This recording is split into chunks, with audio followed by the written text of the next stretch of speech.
अर्जुनला दिसणार का सायलीच्या तळपायावरची तुळशीपत्राची जन्मखूण? श्री स्वामी समर्थ प्रेक्षकांनो, आता अर्जुनला सायलीचा फोन येतो. सायली हॉस्पिटलमध्ये असते. ती रडतच म्हणते की अहो, डॉक्टरांनी सांगितलंय की मधुभाऊंची तब्येत अचानक बिघडली आहे.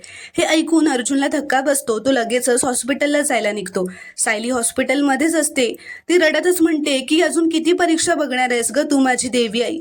ज्यांना मी माझे वडील मानते त्यांनाच तू माझ्यापासून हिरावून घेणार आहेस का ग? पण मी असं होऊ देणार नाही अजिबात. तर आता सायली अनवाणीच रस्त्यात चालत निघालेली असते.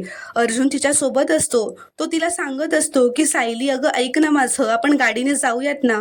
पण सायली म्हणते की मी देवी आईकडे मधुभाऊंसाठी साकडं घालायला जाते. तेवढा एकच मार्ग आहे माझ्याकडे. तर आता अनवाणी चालत असताना सायलीच्या पायात काच घुसते आणि रक्त येतं. तेव्हा आपल्याला सायलीच्या तळपायावरची तुळशीपत्राची खूण दिसते. पण आता ती अर्जुनला दिसणार का हे पाहणं खूपच रोमांचक ठरणार आहे. ते आपल्याला पुढील भागात पाहायला मिळेल. व्हिडिओ आवडल्यास लाईक करा व चॅनलला प्लीज सबस्क्राईब करा.